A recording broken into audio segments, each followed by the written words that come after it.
अस्सलाम वालेकुम। मैं ज़ुहैब रमज़ान भट्टी और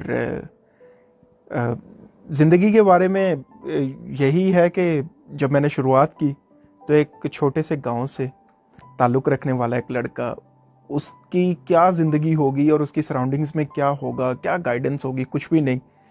तो पहला इस फील्ड में अपनी फैमिली में, अपने गांव से, अपने इस छोटे से टाउन से निकलने वाला, मीडिया की फील्ड में आने वाला लड़का, और ख्वाब इतने बड़े बड़े और उन ख्वाबों की तकमील के लिए इतना कुछ मतलब राह में आया कि वो सारी चीज़ें मुझे, लोगों के लिए शायद जो छोटे छोटी चीज़ें होंगी ना, कंकर होंगे, मुझे वो पहाड़ फील होते थे, क्योंकि कोई गाइड करने वाला नहीं था, कोई बताने वाला नहीं था। और अगर किसी ने बताया तो यही बताया कि एक बुरी फील्ड में जा रहे हो, एक गंदी फील्ड में जा रहे हो।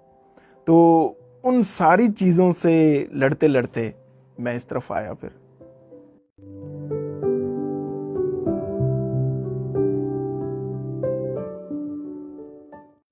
ज़िंदगी पूरी ही चैलेंजेस से भरपूर है, चाहे मेरी हो, चाहे किसी की भी हो, जो देखने वाले हैं उनकी भी।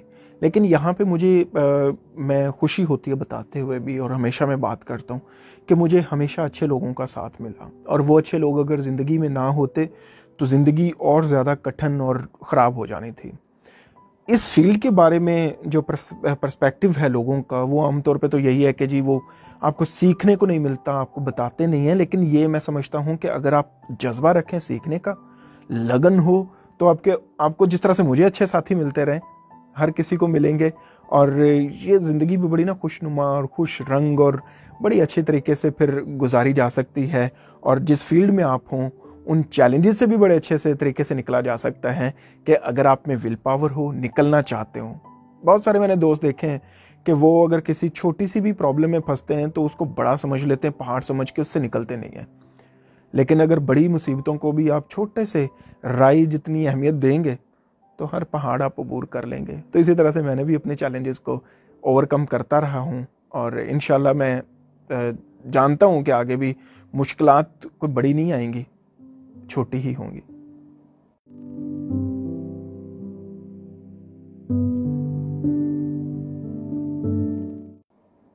अच्छा, ये जो है ना, बहुत सारे लोगों को गुमान है कि टिकटॉक में बड़ा इंतहा टैलेंट है।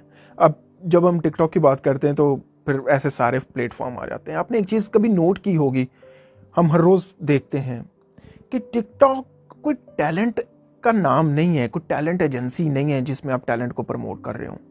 देखें टैलेंट क्या होता है। मेरे अंदर कोई टैलेंट है सिंगिंग का, एक्टिंग का, डायरेक्शन का, कुछ करके दिखाने का, तो वो टैलेंट है। लेकिन वहां पर एहसास कमतरी का शिकार लोग आपको मिलते हैं। वो क्या, कैसे? टिकटॉक पे दूसरों के किए हुए काम के ऊपर आप लिपसिंग करते हैं, आप अपने आप को स्टार समझते हैं। दूसरों के गाए हुए गानों के ऊपर आप डांस करके ठुमके लगाते हैं, आप अपने आप को डांसर समझते हैं। दूसरों की बताए हुए डायलॉग्स के ऊपर आप डायलॉग्स मारते हैं और आप समझते हैं कि आप शायद आप जैसा कोई विलन नहीं है। तो टिकटॉक नेग्लिजेंसी का दौर है। टिकटॉक बिल्कुल, अगर आप कहें ना कि टिकटॉक का टैलेंट के साथ कोई ताल्लुक नहीं है, तो ये मैं मेरे ख्याल में सही वर्ड यूज़ कर रहा हूँ। टिकटॉक कभी भी आपको टैलेंट नहीं देगा इंडस्ट्री के लिए। हम रोज़ मिलते हैं टिकटॉकर्स के साथ, और बाज़ दफ़ा ऐसा भी होता है कि टिकटॉकर्स हम किसी प्रोजेक्ट में लेना चाह रहे होते हैं लेकिन वो फेल होते हैं। उसकी वजह यह है कि उन्होंने किसी के गाए पे, किसी के डायलॉग्स पे, किसी के एक्ट पे, किसी के डांस पे कुछ करके दिखा दिए, 4 स्टेप मार लिए 30 सेकंड की वीडियो में, वो भी किसी की। आप क्या टैलेंट किसी का खोजेंगे या क्या टैलेंट किसी को दिखाएंगे? तो मैं समझता हूँ कि टिकटॉक तो टैलेंट लेस फील्ड है और एक फेक फील्ड है बिल्कुल। अब ज़ाहिर भी होता जा रहा है लोगों को कि टिकटॉक एक फेक चीज़ है बिल्कुल।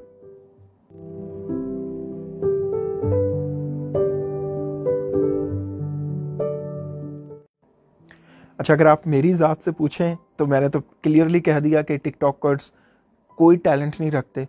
ये एक फेक इंडस्ट्री तो नहीं, मैं इसको कहूँगा कि ये एक फेक कैटेगरी है। तो इसलिए इस कैटेगरी को एक जेन्युइन कैटेगरी के साथ, जो वाकई टैलेंट इंडस्ट्री है, उसके साथ तो कंपेयर भी नहीं कर सकते, कंपेट भी नहीं कर सकते उसको। और डिफ्रेंशिएट करना तो बहुत बात की बात है कि हम इसको डिफ्रेंशिएट कैसे करें। ये बड़ा क्लियरली है कि टैलेंट इंडस्ट्री में, यहाँ के मीडिया इंडस्ट्री में आपके टैलेंट की ज़रूरत है। आप टिकटॉक पे मिलियंस की फॉलोइंग भी रखते हों, करोड़ों फॉलोअर आपके हों, आप कभी जाकर देखें तो सही टिकटॉकर्स के जो फॉलोअर्स हैं वो उनको कमेंट्स क्या कर रहे होते हैं। ना बेचारे वो टिकटॉकर्स पढ़े हुए हैं, पढ़े लिखे हैं, ना उनके फॉलोअर्स पढ़े लिखे हैं। तो वो तो मेरा ख्याल है कि डिफ्रेंशिएट करना भी उसको मेरा ख्याल है कि एक ला हासिल बहस है।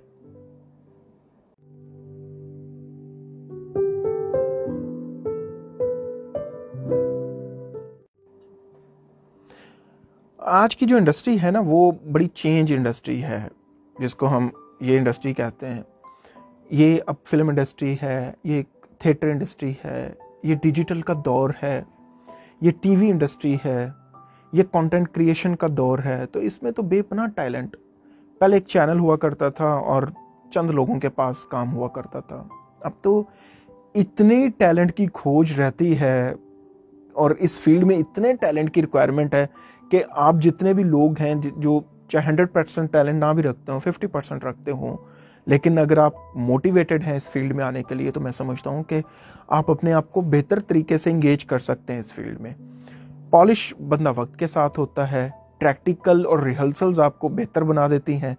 तो फिर सिर्फ इस इंडस्ट्री में आने के लिए आप में पैशन होना ज़रूरी है और नो शॉर्टकट।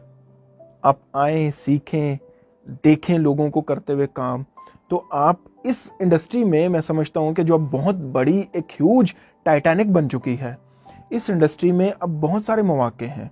मैं गिनवाने को आऊँ तो आप लोग हैरान हो जाएंगे कि सिर्फ प्री प्रोडक्शन की बात करें तो स्क्रिप्ट राइटिंग से रिलेटेड, फिर उसके बाद वॉइस ओवर से रिलेटेड, फिर उसके बाद प्रोडक्शन में इतनी सारी टेक्निकलिटीज़ आ चुकी हैं, कैमरा से रिलेटेड, एडिटिंग की बात करें, पोस्ट की बात करें तो ग्राफिक्स, एनिमेशन, एडिटिंग, फिर उसके बाद इतनी सारी आगे चीज़ें हैं। म्यूज़िक इंडस्ट्री की बात अगर हम कर लें, इससे रिलेटेड है।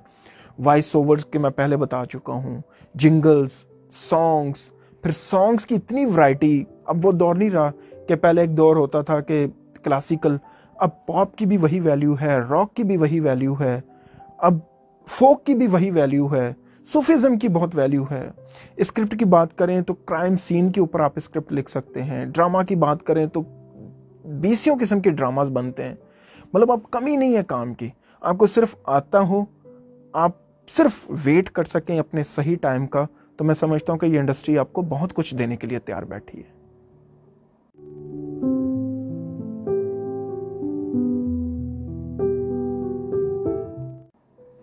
जैसे मैंने पहले बताया कि इस इंडस्ट्री में मार्जिन्स बहुत ज़्यादा हैं, तो हम अपना भी इनिशिएटिव उसमें शामिल कर चुके हैं। उसमें हम इस पूरे एक ह्यूज जो टाइटैनिक, जिसको मैं नाम देता हूँ टाइटैनिक है, उसके अंदर हम भी बहुत सारी फीचर फिल्म्स की तरफ जा रहे हैं, डॉक्यूमेंट्रीज़ की तरफ जा रहे हैं। और मैं अपनी लेवल की अगर बात करूँ, बीइंग ए ज़ोहेब रमज़ान भट्टी, कि मैंने जो स्ट्रगल से सीखा, मैं बड़े इजीली उसको कन्वे करने में मैं अच्छा समझता हूँ। तो हम YouTube के ऊपर भी कंटेंट ऐसा क्रिएट करते हैं जिसमें लोगों को बता सकें कि भाई आपने फील्ड में आना है, तो इस फील्ड में आने के, इस कम्युनिटी को ज्वाइन करने के लिए बेशुमार रास्ते हैं। उनमें से कौन सा आपको फिट करता है, आपने खुद डिसाइड करना है।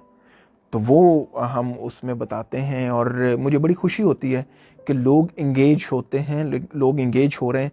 न्यू टैलेंट बड़ी तेज़ी के साथ सामने आ रहा है और उसी तेज़ी के साथ नए प्रोजेक्ट्स क्रिएट हो रहे हैं। तो मैं समझता हूँ कि ये इंडस्ट्री आगे, अभी तो आपसे वो आपका खून और पसीना ले रही है, आगे चल के ये जो इंडस्ट्री है वो इंशाल्लाह एक, मैं समझता हूँ कि अर्निंग का बहुत बड़ा सोर्स बन जाएगी। ये इंडस्ट्री जिसको अब हम सिर्फ शो बिज़ कह रहे थे, वो प्रॉपर एक शो बिज़नेस बन जाएगा, जिससे बिज़नेस ओरिएंटेशन के बहुत सारे काम निकलेंगे इंशाल्लाह, और ये कम्युनिटी ग्रो करेगी पाकिस्तान में। अभी तो हम उस फ़र्क से बड़ी मुश्किल से निकले हैं। वो जैसे होता है ना कि को एजुकेशन में, तो बड़ी मुश्किल से हम निकले थे कि वो लड़के लड़कियाँ इकट्ठे पढ़ सकते हैं या नहीं पढ़ सकते। तो अभी हम उस फेज़ से बड़ी मुश्किल से निकले हैं कि ये इंडस्ट्री हराम है कि हलाल है। तो अब जब जहतें खुली हैं तो आगे बड़ा ग्रो करेंगे हम, और इंशाल्लाह मैं समझता हूँ कम्पीट करेंगे। हमारे जो हमसाए ममालिक हैं बहुत सारे, उनसे बहुत अच्छा हम टैलेंट रखते हैं। ये कम्युनिटी बहुत बड़ा गैप रखती है उनको समोने का, हम बहुत अच्छा करके दिखाएंगे इंशाल्लाह।